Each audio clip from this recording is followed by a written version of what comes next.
Kinuwestiyon ng kampo ni na dating Congressman Mike Defensor ang proseso ng National Bureau of Investigation o NBI sa pagharap ng umano'y dating bagman ni Zaldico sa tanggapan nito matapos silang ipasampina. Para po sa iba pang detalye live mula sa NBI headquarters sa Pasay, may extras report si Gio Robles. Gio, bakit ganyan ang nasabi ni dating Congressman Defensor?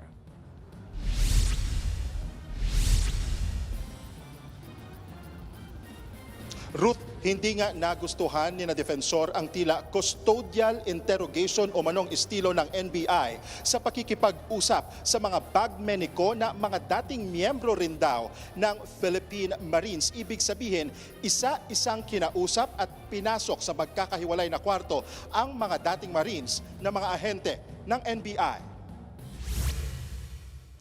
Pinatawag ng NBI sina Defensor at mga dating Marines para bigyang linaw ang kanilang mga aligasyon laban sa mga opisyal ng gobyerno na nakatanggap umano ng mali-malatang kickback mula sa flood control project. Kinumpirma ni Defensor na tumutulong nga siya sa grupo dahil naniniwala raw siya sa kanilang mga nalalaman na may kaugnayan sa korupsyon. That's why isa rin si Defensor sa mga pinasabpina ng NBI. 16 sa 18 na nagpakilalang bagmen lang ang kasama kanina. Pero ayon sa kanilang abogado na si Levi Baligod, may family emergency ang dalawa sa kanyang mga kliyente. Yung isa nga daw doon sa dalawang hindi nakasipot ay manganganak yung asawa.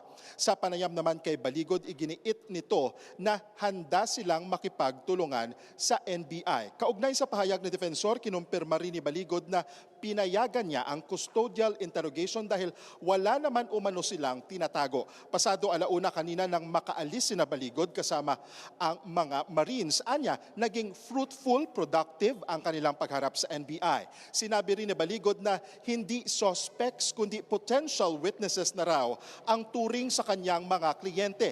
Pero kani-kanila lamang, Ruth, sa panayam natin kay NBI Director Melvin Matibag, hindi pa ito pinal dahil nagsisimula pa lang ang investigasyon. So posible pang maging potential witnesses, maging sila din yung mga biktima o maging part nga din doon ng kumbaga korupsyon na ito. Pero yun nga po, as I mentioned, nagpapatuloy pa or nagsisimula pa lamang ang investigasyon na ito ng NBI. Napatunayan din umano ni Baligod ang identity ng kanyang mga kliyente, kabilang na dyan ang kanilang employment status at military service.